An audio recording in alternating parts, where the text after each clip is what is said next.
Empezamos con Romanos 7 y vemos cómo Pablo pone esa parábola de cómo estábamos casados con la ley y era un matrimonio insufrible y Dios nos mató a nosotros con Cristo para resucitarnos, para que se rompiera el vínculo que tenía con la ley. Explicábamos que la vida grata a Dios, la ley es la expresión de lo que Dios ama. La ley es la respuesta esperada de Dios a su carácter santo y el resultado esperado de la ley no cambia en el cambio de pacto. El resultado esperado es el mismo en el antiguo pacto y es el mismo en el nuevo pacto. Lo que es muy diferente es el proceso por medio del cual se busca ese resultado. El resultado esperado es el mismo porque el carácter de Dios no cambia, la santidad de Dios no cambia.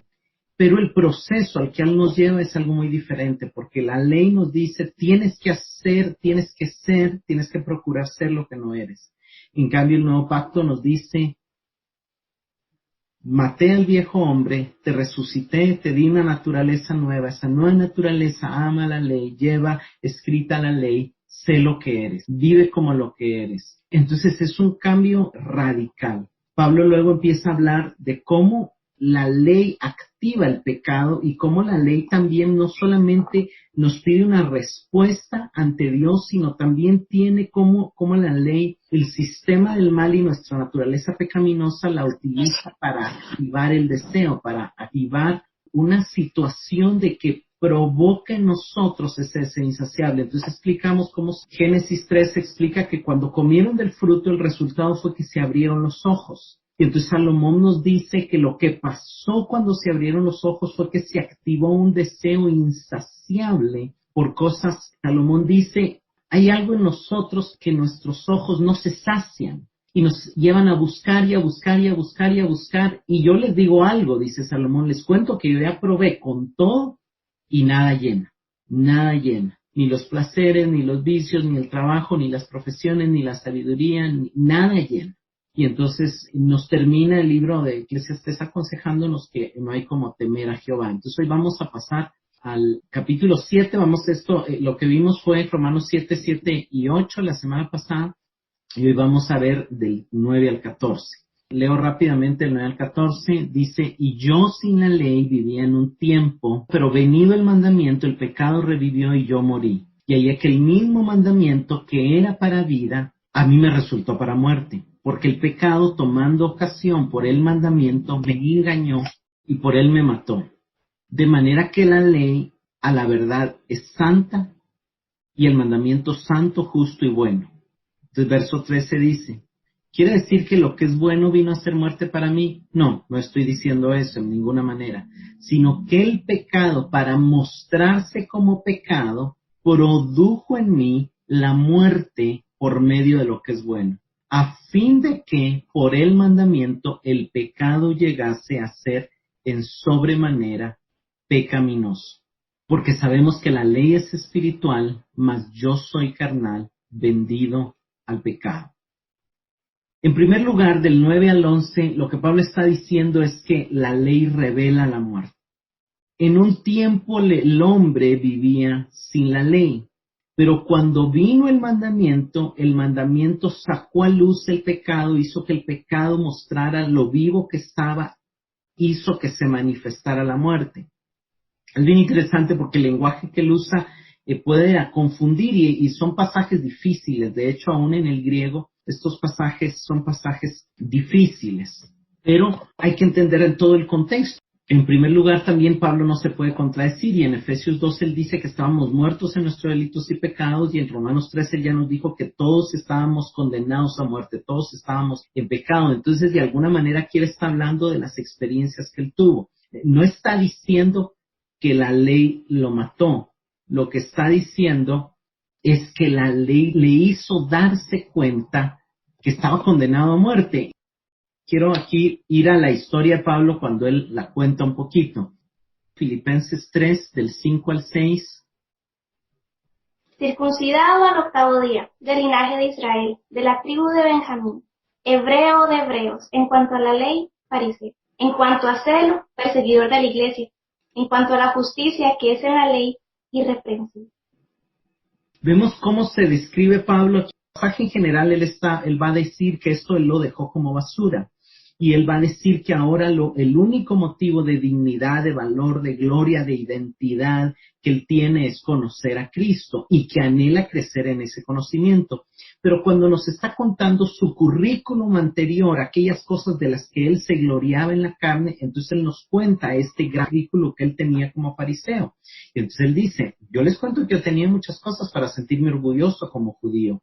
Fui circuncidado al 8º día, era del linaje de Israel, era de las pocas 3 tribus que sobrevivieron, que es Judá, Leví y Benjamín. Yo soy de la tribu de Benjamín, hebreo de hebreos, y lo que está diciendo al decir hebreo de hebreos es que era reconocido entre los hebreos como los que se habían mantenido más puros dentro del judaísmo. En cuanto a la ley fariseo, los fariseos eran los que más estudiaban la ley. Lo que está diciendo él, la ley yo me la sabía de memoria. En cuanto al celo perseguidor de la iglesia, o sea, él reconoce que eso era algo que en su currículum era válido como fariseo, que él persiguiera otra secta contra el judaísmo. Eso le daba glamour, eso le daba valor, eso le daba importancia. Lo que a mí me llama la atención es lo que él dice al final de esta parte, ¿verdad? Dice, en cuanto a la ley, irreprensible. O sea, Pablo está diciendo que cuando él medía su currículum antes de conocer la gracia, antes de conocer a Cristo, entonces él decía, yo tengo el cielo ganado. Porque él miraba los mandamientos y él decía, no tengo dioses ajenos. Él miraba los mandamientos y decía, no me ha postrado a ningún ídolo. Él nunca dejaba de guardar el sábado, él guardaba el sábado. Él honraba a su padre y a su madre impresionantemente. Él nunca había matado, él nunca había adulterado, él nunca había mentido, nunca había dicho falso testimonio, él nunca había robado nada. O sea, en el tipo, en cuanto a la ley, nadie lo podía reprender. Irreprensible, igual que el joven rico, ¿verdad? Todos los mandamientos los habían cumplido. Impresionante. Pero, como vimos la semana pasada, y como dice el verso 7 y 8, cuando él llegó al 10º mandamiento, y cuando él leyó en la ley, no codiciarás, y él se examinó ya con la luz de que hubo luz, de que hubo entendimiento de pecado, de que hubo nuevo nacimiento, porque de alguna manera algo que hay que entender es que el que no ha nacido de nuevo es ciego al pecado. No puede, o sea, todos sabemos que somos pecadores y sí reconocemos lo grave, ¿verdad? Los errores que hemos hecho daño a otros, pero no nos damos cuenta de la codicia, no nos damos cuenta de la envidia, no nos damos cuenta del orgullo, no nos damos cuenta, algunos dicen, ¿verdad? Que el orgullo es como el mal aliento, ¿verdad? Que todos se dan cuenta menos el que lo tiene. Para muchos, ¿verdad? Su mayor orgullo es ser humilde. Y el orgullo es algo que solo el Espíritu nos lo puede mostrar. Entonces hay ciertos pecados que si el Espíritu no nos abre los ojos, no nos damos cuenta que los estamos cometiendo. Entonces sí valdría la pena leer de nuevo Romanos 7, 7 y 8. Dice, yo no conocí el pecado sino por la ley, porque tampoco conocería la codicia si la ley no dijera no codiciarás. Pero el pecado, cuando escuchó el mandamiento, produjo en mí toda codicia. Entonces él se dio cuenta cuando él estaba estudiando la ley, ya cuando el Espíritu Santo, cuando Cristo se había topado con él que se creía irreprensible.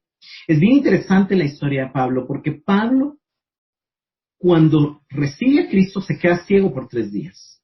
Recibe la vista y se va a Arabia por 3 años. Antes de subir a Jerusalén, antes de todo, él dijo, yo necesito entender qué me pasó, yo necesito conocer a este Cristo, yo necesito una experiencia personal con Cristo. Obviamente la comisión, el encuentro que él tuvo fue impresionante. Y entonces ya nacido de nuevo, ya regenerado, él él se sabía de memoria la ley, pero se puso a repasar la ley. Y entonces cuando leyó los 10 mandamientos, que es la ley más importante, digamos, el fundamento de la ley, todos los decretos están de una u otra manera ligados a esos 10 mandamientos. Entonces él leyó los primeros 9, cumplido, cumplido, cumplido, cumplido, cumplido. Pero cuando llegó al 10º y dijo no codiciarás, salió a la luz su codicia. Se acordó que él se sentía más capacitado para estar en la posición de Gamaliel.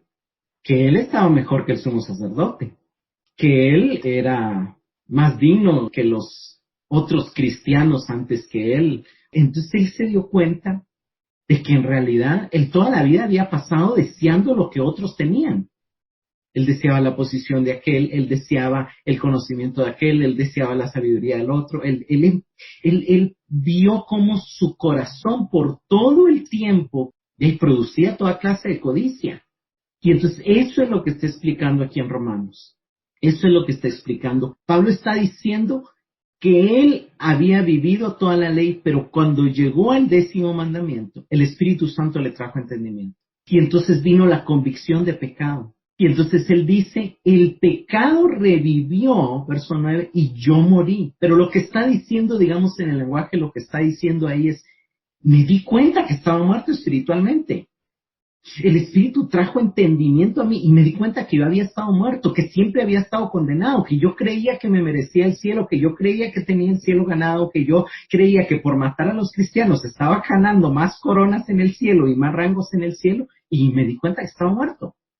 Me di cuenta que lo que yo merecía era el juicio, que nada de lo que yo había hecho en la carne valía. Y es bien interesante porque una de las cosas que Dios quiere llevarnos a entender es que nada de lo que hagamos, por religioso que sea, fuera de hacerlo bajo la dirección, bajo la guianza del Espíritu y el señorío de Cristo, no cuenta como tesoro eterno.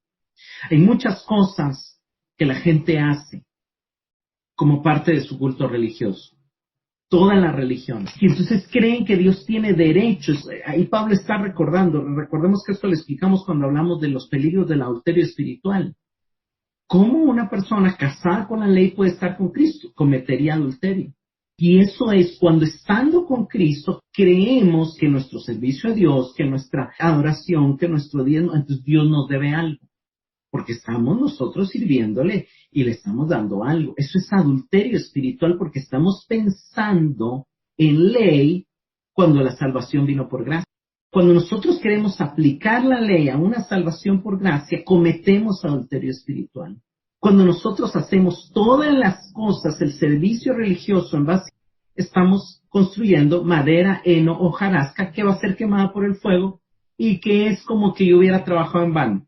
Me di cuenta que estaba muerto. Descubrí que el mandamiento, verso 10, que era para vida, porque Moisés dijo, si hacéis estas cosas viviréis, escoged pues la vida y no la muerte, la bendición y no la maldición. Pero Pablo se dio cuenta, pero es que el problema es que nuestra naturaleza pecaminosa, aunque el mandamiento es para vida, a nosotros nos lleva a muerte. Porque el pecado, verso 11, toma ocasión del mandamiento y nos engaña. Obviamente lo está relacionando con la serpiente. El mandamiento era no comerás del fruto, pero ¿qué hizo la serpiente? Ah, Dios te dijo. ¿Y no será que Dios no es tan bueno como tú crees que es? Pero tal vez Dios te está escondiendo una bendición por ahí. Tal vez si tú te lo comes vas a llegar a ser como Dios. Entonces, el anzuelo que la serpiente usó para engañar a Eva fue el mismo mandamiento.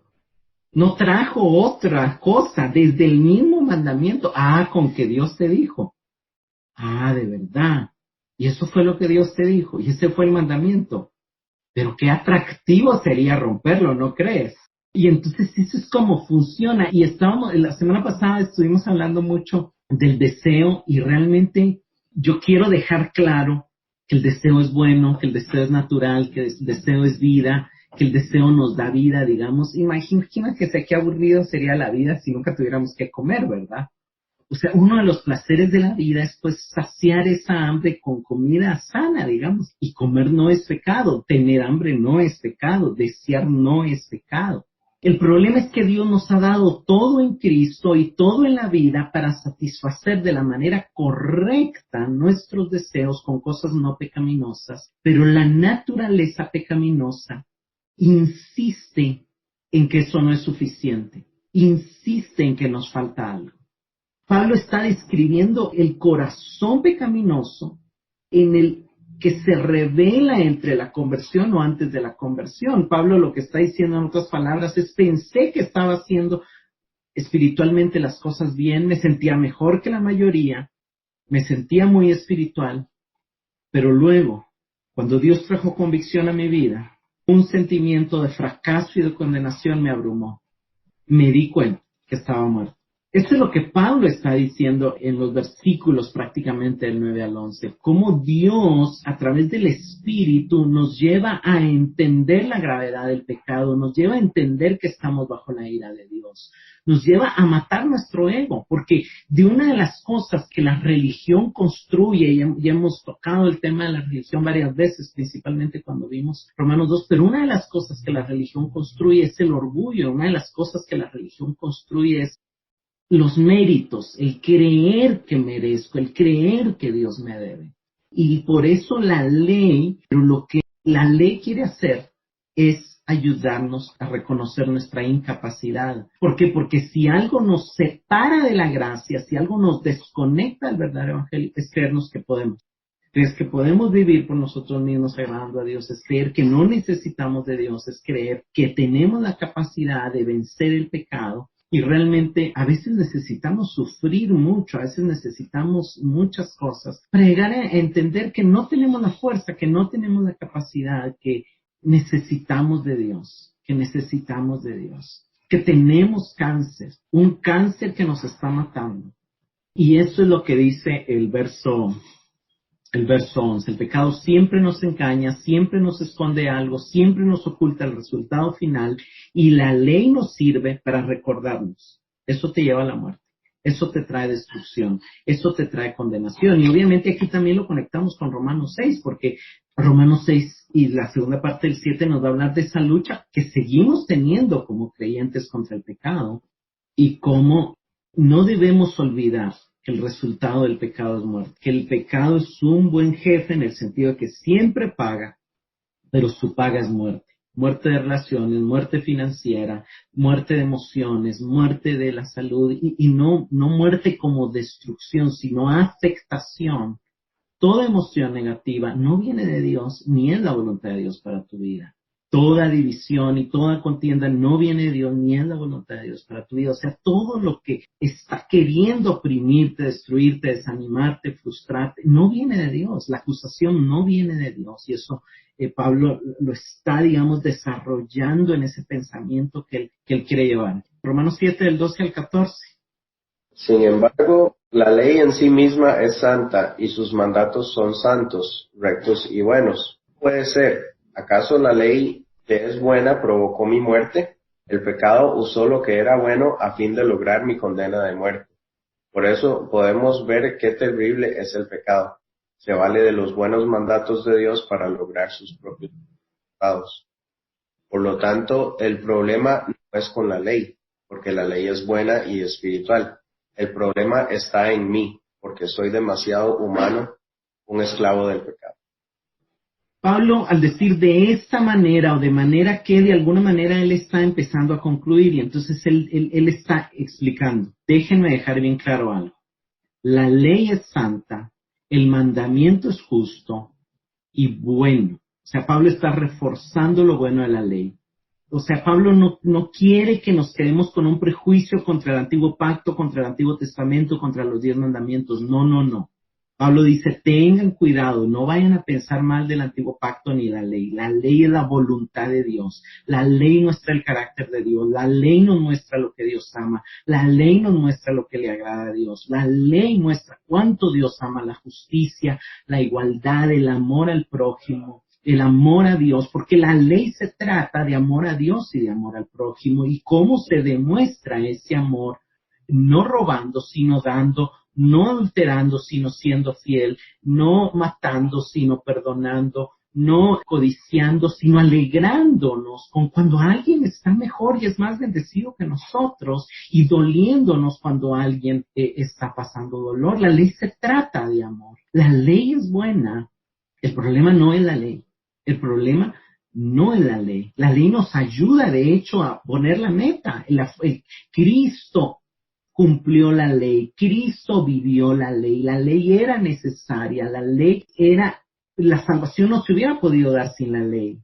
Cristo nos puede dar su justicia y nos puede justificar precisamente porque cumplió la ley y porque al cumplir la ley acumuló una cantidad de justicia que nos la transfiere a través de la justificación. Entonces es un tema complejo, pero es un tema súper importante. La voluntad de Dios no es anular la ley, sino el proceso ante el cual llegamos al resultado de ser como Cristo. Pero ser como Cristo, los fariseos están tratando de ser, según ellos, como Cristo en el sentido de reflejando el carácter de Dios al cumplir la ley. ¿Qué pasa? Solo se enfocan en lo externo, pero lo interno no cambia. Y Dios no le interesa lo externo, Dios le interesa lo interno. Por eso el nuevo pacto no se enfoca en lo externo, se enfoca en lo interno. Pero la meta al final del camino se debe ver igual, como que alguien pudiese haber cumplido la ley o como que alguien, el Espíritu Santo, lo lleva a cumplir la ley. Sabemos que por este camino es imposible llegar, ¿verdad? Nadie puede en realidad, por su propia naturaleza, cumplir la ley, pero obviamente cada mandamiento, honrar padre y madre, establece principios de honra.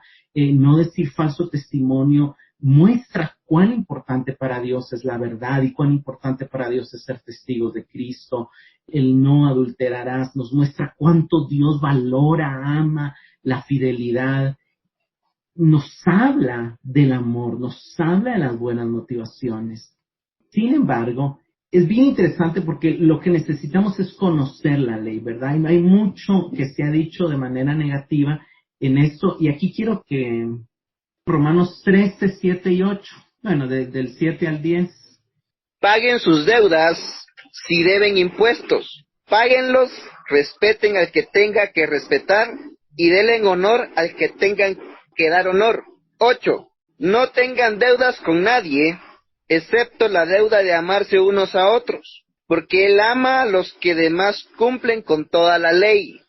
9. Pues la ley dice: no cometas adulterio, no mates a nadie, no robes, no desees lo que es de otros. Esos y todos los otros mandamientos se resumen en uno solo: ama a tus semejantes como te amas a ti mismo. 10. El amor no causa daño a nadie, así que el amor satisface toda la ley. Lo que Pablo nos está diciendo aquí es, señores, no se vayan por el camino correcto. No estén pensando, no tengo que matar, no tengo que robar, no tengo que mentir. No, piensen, tengo que crecer en amor. En la medida que ustedes crezcan en amor, cuando ustedes amen a su prójimo, cuando ustedes amen más a su pareja, cuando ustedes amen más a las personas que se relacionen con ustedes, ni se les va a pasar por la mente serles infiel, ni se les va a pasar por la mente robarles, ni se les va a pasar por la mente codiciarles. ¿Por qué? Porque cuando ustedes aman en realidad a otra persona, ustedes se alegran que esa persona esté siendo bendecida. Entonces, si esa persona se compró un carrazo, ¡qué bueno! ¡Excelente! Me alegro con él. No me va a dar envidia ni lo voy a codiciar. Porque lo amo. Porque lo amo y me bendice verlo bendecido. Y es bien interesante porque el verso 8, no quiero entrar en mucho detalle, pero dice, no deban nada a nadie, sino el amarnos los unos a los otros. Y yo creo que una lectura alterna sería, no tengan expectativas de la gente. Esperen una sola cosa de las demás personas: la oportunidad de amar que el conocerlos les da. No tengan expectativas de su pareja, no tengan expectativas de sus amigos, no tengan expectativas de su jefe, pero véanlos como la oportunidad de amar a alguien. Porque no deban nada a nadie tiene que ver con no esperen nada de nadie, no le presten a nadie nada esperando recibir, no den el amor por interés, no den la atención por interés, no reciban atención y luego por deuda, y luego por deuda quieran que esa persona les dé el amor o les dé la atención, o ustedes por deuda désenlo, ¿verdad? Porque sienten que le deben algo, porque esperan también algo, porque porque la relación se volvió en una mercadería, se volvió en una transacción bancaria. No. Sus relaciones no deben ser bajo expectativas. Las personas les dan a ustedes la oportunidad de amarlos.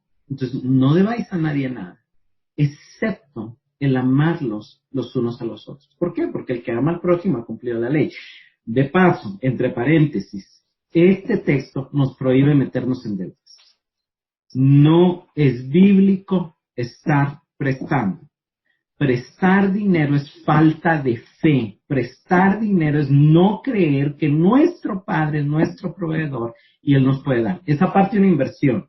Yo creo que un carro, una casa se puede sacar a deudas como inversión, pero bíblicamente no tenemos permiso para prestar dinero. Por aquellos se los anuncio, pero no ese es el tema de este momento. Efesios 6, del 1 al 3. Hijos, obedeced a vuestros padres en el Señor, porque esto es justo. Honra a tu padre y a tu madre, que es el primer mandamiento con promesa, para que te vaya bien y para que tengas larga vida sobre la tierra. Entonces, ¿qué está diciendo Pablo? Hay una promesa en cumplir los mandamientos. El Señor quiere que nos vaya bien, el Señor quiere que vivamos largo tiempo, el Señor quiere que disfrutemos la vida y nos dio parámetros. Cuando honramos, cuando obedecemos, cuando buscamos la justicia, vamos a cosechar bendición, vamos a cosechar vida larga. Y vida larga no es que vamos a llegar a los 100 años como viejitos y que ya no vamos a poder. No, vida larga es que nuestros días van a ser más productivos. Vida larga es que no se nos va a pasar el tiempo sin disfrutar a Dios, sin disfrutar a nuestra familia, sin disfrutar a los nuestros. Vida larga es que el tiempo va a estar bien aprovechado. Eso es lo que yo creo, digamos, en el entendimiento bíblico, porque ¿a cuánto nos ha pasado que perdimos un año trabajando, haciendo proyectos y todo, y cuando nos dimos cuenta, o en otro ejemplo, ¿verdad? Y los hijos crecieron y ni los disfrutaron, o tal cosa pasó y no lo vivimos? Entonces Dios quiere una vida productiva. En ese momento no existía el término productivo, eso lo inventaron después, pero yo creo que si hubiera existido, ese hubiera sido el término que tal vez hubieran usado. 1 Timoteo 1:8.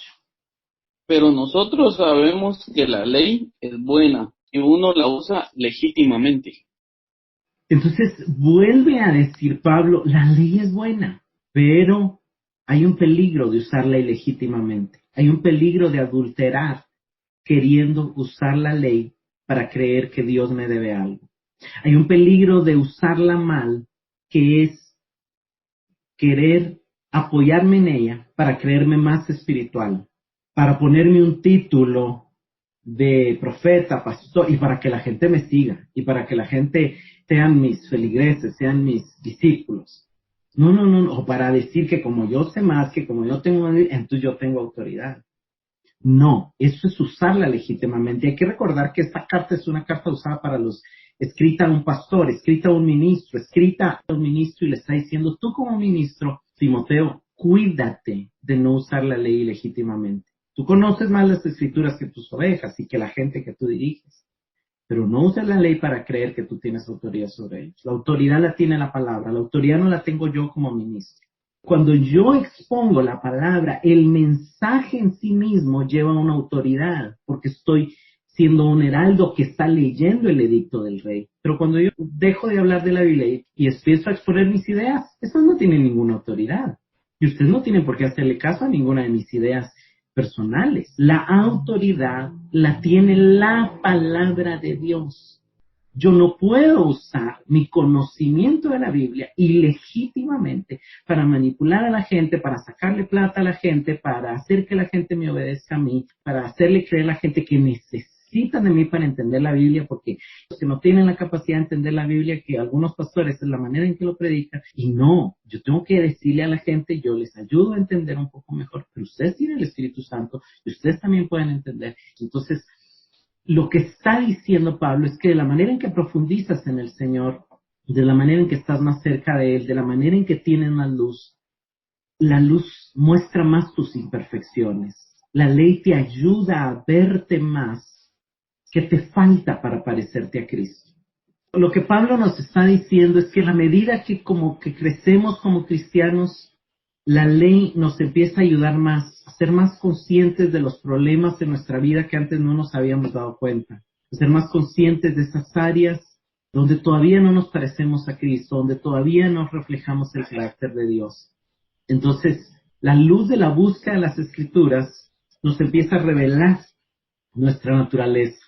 Verso 13 dice, pero ¿cómo puede ser? ¿Cómo la ley, siendo buena, provocó mi muerte? Por supuesto que no. El pecado usó lo que era bueno a fin de lograr mi condena a muerte. Lo que Pablo está diciendo es que ya estábamos, ya estábamos pecando, pero la ley nos dijo, merece la muerte. Lo que Pablo está diciendo es que la ley fue la que sacó a luz lo legítimo de nuestra condena. O sea, si la ley no hubiera existido como pasó entre Adán y Noé, igual la gente se murió, el pecado los mató, pero no hubieran estado tan conscientes cuál fuera la razón de su muerte. Entonces la ley era necesaria para saber cómo responder a Dios. Ahora, hay que entender que ya vimos en Romanos 2 que Dios puso la ley a todos los seres humanos en la conciencia. Ningún otro pueblo, los babilonios, los egipcios, los griegos, los romanos, ninguno de ellos Dios les dijo, no hay que matar. Pero todos los seres humanos saben que matar no es algo natural. Saben que matar por matar no puede. O sea, tristemente han habido épocas de la historia, como en el circo romano, ¿verdad? Que les divertía la muerte de otros. Pero en realidad hay algo en la conciencia que le dice a un ser humano que no está bien robar, que tiene que trabajar por lo suyo. Hay algo en la conciencia que le dice al ser humano que no está bien deshonrar a los padres.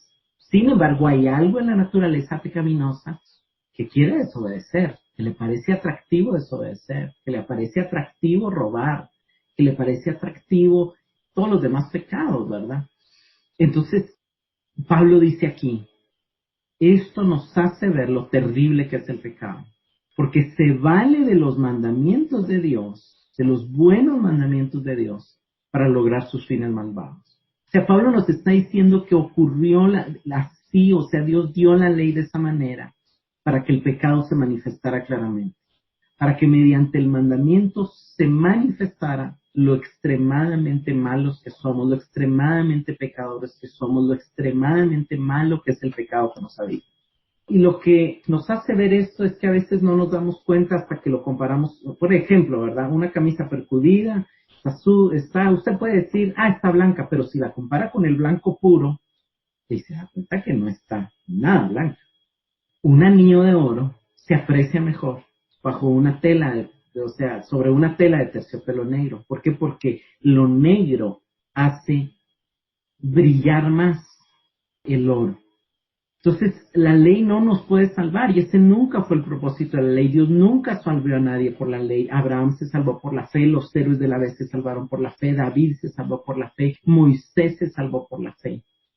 La ley no tenía el propósito de salvar. La ley tenía el propósito de mostrarnos que somos pecadores, que necesitamos ser salvos. Ese era el propósito de la ley. Para los judíos, la ley tenía el propósito de enseñarles que necesitaban un sacrificio que muriera por sus pecados, que necesitaban un Salvador, que necesitaban un Cordero que limpiara el pecado del mundo. Entonces, el verso 14 dice, por tanto, el problema no está con la ley, porque la ley es buena y es espiritual. El problema está en mí. La Reina Valera 60 dice, soy carnal. La Nueva Traducción Viviente dice, soy demasiado humano, un esclavo del pecado. Y este punto es sumamente interesante para entender nuestra batalla con el pecado, porque es bien difícil. Cuando nosotros aceptamos a Cristo y cuando empezamos a caminar en el Evangelio, inmediatamente queremos amar más a Dios y queremos buscarle más, pero hay un riesgo muy alto. Y el riesgo sumamente alto es terminar siendo fariseos. Porque terminamos a buscar siendo espirituales y vamos a la iglesia a todos los cultos y leemos más la Biblia y leemos, pero nos empezamos a comparar con nosotros. Entonces empezamos a sentirnos superiores. Entonces empezamos a adulterar con la ley y empezamos a aplicar principios de la ley. Yo oro más que aquel, yo voy a la iglesia más que aquel, yo sirvo más que aquel, ya mi Dios me debería bendecir más. Y nos terminamos olvidando que la ley fue por gracia. Y creemos, entendemos una verdad, morimos con Cristo, somos un nuevo hombre. Pero Pablo aquí nos recuerda algo. Sí moriste, sí naciste de nuevo. Pero hay un problema. Tienes que estar consciente que sigues siendo carnal. tienes que estar consciente que sigues teniendo naturaleza pecaminosa. Cuando los profetas profetizaron la venida de Cristo, ellos profetizaron que el Mesías iba a venir a solucionar el problema del pecado y establecer el reino. Nadie nunca se imaginó en el Antiguo Pacto que eso iba a pasar en dos tiempos diferentes. Nadie nunca se imaginó que el Mesías iba a venir en dos venidas. En la primera venida a solucionar el problema del pecado y en la segunda venida, que es la que esperamos, a esperar el reino. Cuando Ezequiel profetizó y Jeremías profetizaron el nuevo pacto, dijeron que el Señor iba a poner un nuevo espíritu, iba a escribir sus leyes y que iba a quitar el corazón de piedra y que iba a poner uno de carne. A veces no entendemos que eso no se da en el mismo momento. Dios sí puso un nuevo espíritu, Dios sí puso un nuevo corazón, pero el problema es que el cumplimiento de quitaré el corazón de piedra será hasta la resurrección. No es antes. Entonces estamos viviendo con dos corazones y con dos mentes. Estamos viviendo, por un lado, en nuestro espíritu, con un corazón nuevo que ama a Dios, que ama la ley, que tiene escrita la ley, y al mismo tiempo, con un corazón del cual siguen brotando malos pensamientos, malos deseos y todo tipo de pecado. Tenemos por un lado la mente de Cristo, pensamientos de amor, de paz, de bondad en nuestro espíritu, y por otro lado nuestra alma.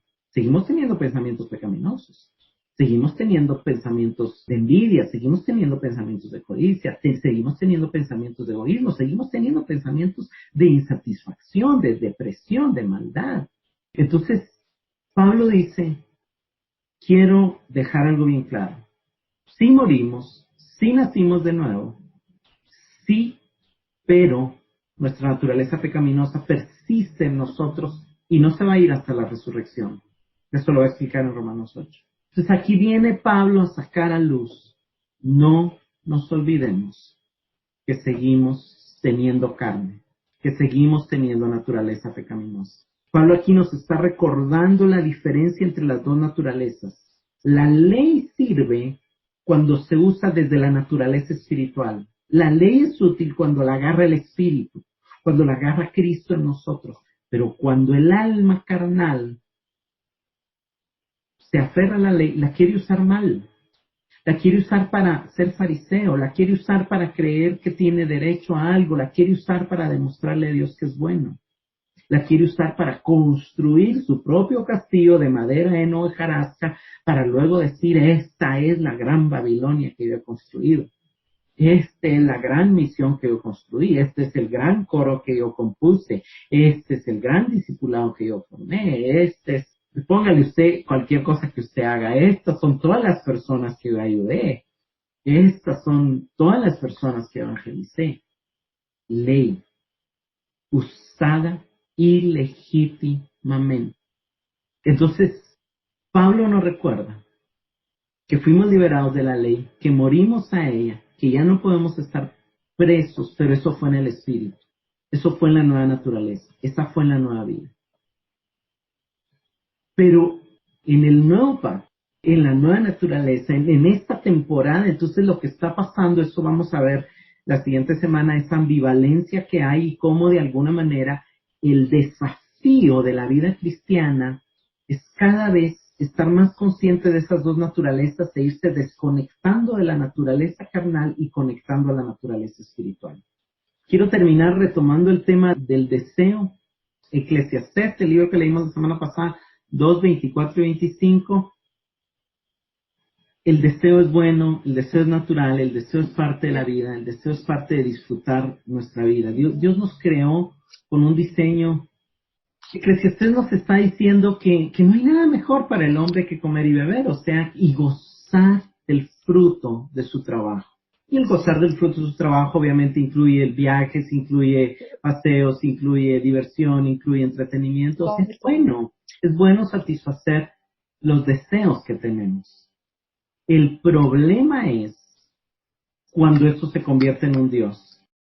Filipenses 3, 18 y 19. Porque por ahí andan muchos de los cuales os dije muchas veces, y aún ahora lo digo llorando, que son enemigos de la cruz de Cristo, el fin de los cuales será perdición, cuyo Dios es el vientre y cuya gloria es su vergüenza, que solo piensan en lo terrenal. Entonces, vean qué está diciendo Pablo, que hay personas cuyo Dios es su vientre, que solo están pensando en las cosas terrenales. ¿Y sabe qué pasa? Que son enemigos de la cruz.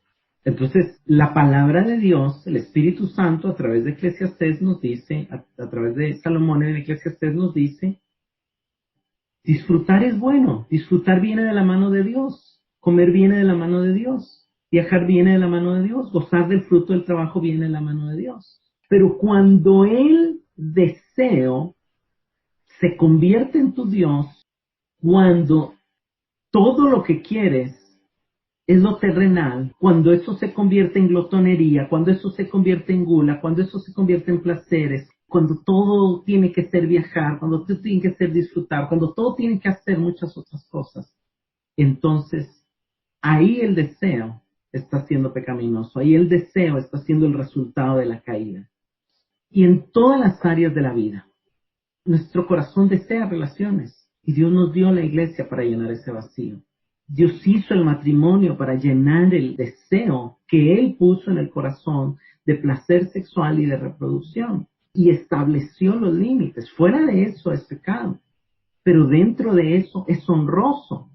Honroso sean todos el matrimonio. Entonces vemos cómo algo puede ser bueno en el contexto correcto y malo en el contexto incorrecto. La comida es correcta, pero cuando ya es gula, es incorrecto.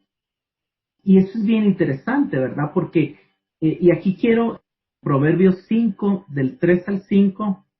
Por los labios de la mujer extraña destila miel, y su paladar es más blando que el aceite. Mas su fin es amargo como el ajenjo, agudo como espada de dos filos. Sus pies descienden a la muerte, sus pasos conducen al Seol. Ok, yo quiero explicar, ¿verdad? Que aquí la Biblia, aunque en este momento específico está hablando de una persona que ofrece servicios de alguna manera sexuales, por así decirlo, ¿verdad? En realidad no está hablando de ella, en realidad la figura de la ramera como tal, en la Biblia la mayoría de veces que se usa la palabra ramera, prostituta, prostituirse, está hablando, tiene que ver con naciones, tiene que ver con ciudades y está hablando de ¿cómo decirlo? De cuando se venden cosas por corrupción para obtener placer. O sea, ese es el sentido, digamos. Entonces, lo que está diciendo el proverbista, acordémonos, ¿verdad? Que Babilonia es la madre de todas las rameras y de todas las fornicaciones de la tierra. Eso nos lo dice Apocalipsis 17, ¿verdad? Entonces, de los labios de Babilonia, ese sistema de maldad que yo creo que tiene mucho que ver con el sistema de entretenimiento que hoy tenemos, te ofrece placer, te ofrece dulzura. El problema es que los placeres prohibidos, porque obviamente también está en el contexto de que el hombre debe de, en el sentido específico de que está hablando, ¿verdad?, satisfacer su deseo sexual en el matrimonio y no con una mujer extraña. Entonces, pero es un lenguaje figurado para hablar de todos los placeres prohibidos. Y lo que este pasaje está diciendo es que todos los placeres prohibidos se ven muy atractivos, pero llevan un veneno de muerte. El engaño lleva un veneno de muerte, la mentira lleva un veneno de muerte, el adulterio lleva un veneno de muerte, la corrupción lleva un veneno de muerte, el dinero fácil lleva un veneno de muerte, las drogas llevan un veneno de muerte, la deshonra lleva un veneno de muerte, la contienda lleva un veneno de muerte. O sea, todas estas cosas van a matar algo, van a matar, lo primero que van a matar es nuestra paz, nuestra felicidad, nuestra tranquilidad. Porque desde ya el que hizo algo incorrecto, la primera emoción es el temor de ser descubierto. Entonces, yo creo que es bien importante entender esto. Desde el nuevo pacto, Cristo nos empodera para cumplir la ley por amor, por el crecimiento de amor, pero debemos de recordar que somos carnales. Terminemos con Proverbios 23, 31 y 32. No mires al vino cuando rojea, Cuando resplandece su color en la copa, se entra suavemente, mas un serviente morderá, y como áspid dará dolor. Y nuevamente, vino alude al vino de las fornicaciones de Babilonia. Vino es todo entretenimiento que quiere tomar el lugar de Dios. Vino es todo lo que nos embriaga. Vino es todas aquellas cosas que nos refugiamos para huir de la realidad. Llámese redes sociales, llámese videojuegos, llámese licor, llámese lo que sea, cuando el motivo que nos lleva a eso es huir de la realidad, es no enfrentar los problemas. Entonces, rojea, resplandece su color, pero morderá como serpiente y como áspid traerá dolor. O sea, una de las cosas que también el Evangelio nos enseña es que tenemos una naturaleza que tenemos que no obviar. La naturaleza carnal hay que llevarla a la cruz. Los problemas hay que confrontarlos. Las situaciones que nos están causando temores, depresiones, situaciones, hay que confrontarlas, hay que llevarlas delante del Señor, hay que pedir consejo, hay que buscar ayuda. El hombre natural, lo que Pablo está diciendo, lo que Pablo nos enseñó en este pasaje, en otras palabras, es el hombre natural, la naturaleza pecaminosa, oye el mandamiento y desconfía de Dios y dice, ahí está el placer que me llenará y Dios me lo está prohibiendo. Oye a la serpiente que le dice, eso te hará Dios. Pero el nacido de nuevo, el regenerado, el que Dios por su espíritu lo salvó por su gracia, oye el mandamiento y dice, mi Padre que me ama me está mostrando dónde está el peligro de muerte, dónde está el peligro de insatisfacción, dónde está el peligro de embriaguez, dónde está el peligro de perder mi vida, de desperdiciar mis años, de dejar de ser productivo. Y me está mostrando el camino para tener una vida próspera, para tener una vida larga, para tener una vida feliz. Debo alejarme del veneno de la serpiente, porque el Padre, porque la gracia, porque Cristo me ofrece mejores y mayores placeres. Padre, gracias, Señor, gracias por mostrarnos cómo la ley es buena, es justa y es lo que tú anhelas, pero no para que la usemos ilegítimamente. Perdónanos por todas las ocasiones cuando hemos tenido una actitud religiosa usando la ley ilegítimamente. Y gracias por recordarnos que seguimos teniendo una naturaleza en la que tú sigues sobrando y transformando día a día.